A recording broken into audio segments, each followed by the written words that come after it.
Well, good morning. This is Jimbo here from Lincoln, Nebraska, here in my trailer.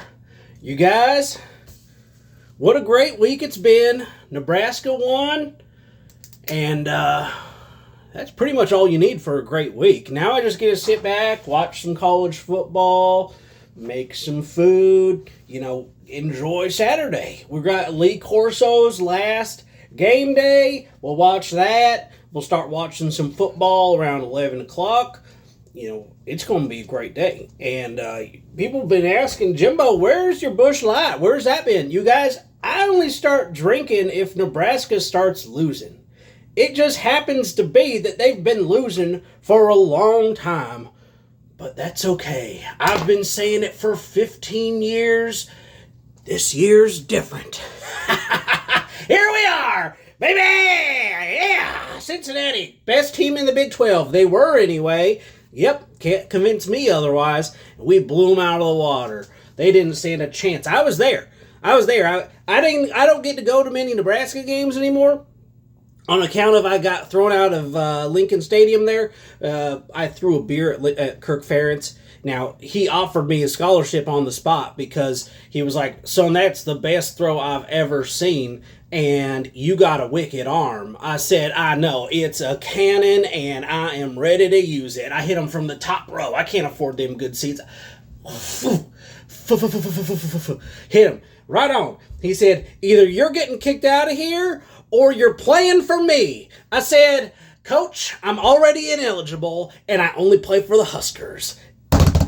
Anyway, a lot of y'all were talking last week about my short shorts. I hate to break it to you, but that is the appropriate size for shorts for men. That's the truth. Anyway, I had so much feedback, I might be starting my own OnlyFans. You want to talk about making some money. That's a good way to make some money.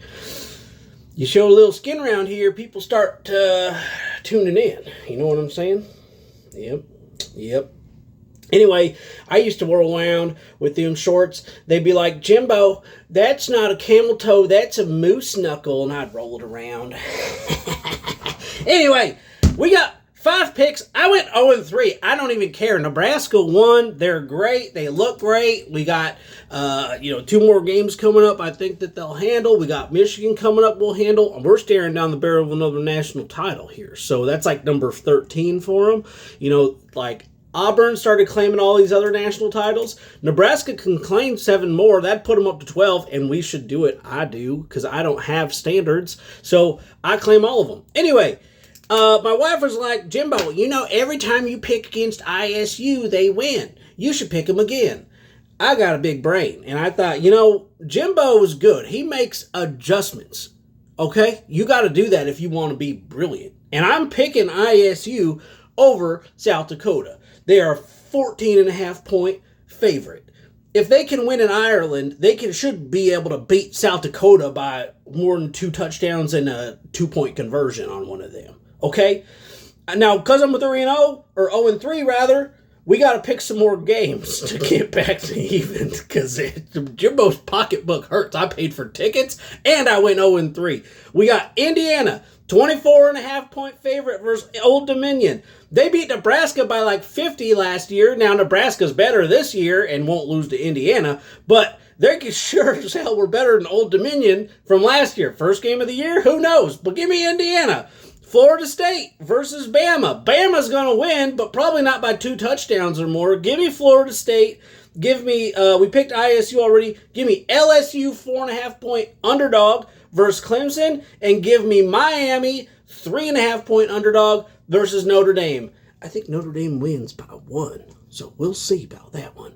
Well, good luck to you guys. Enjoy some football. Go Big Red!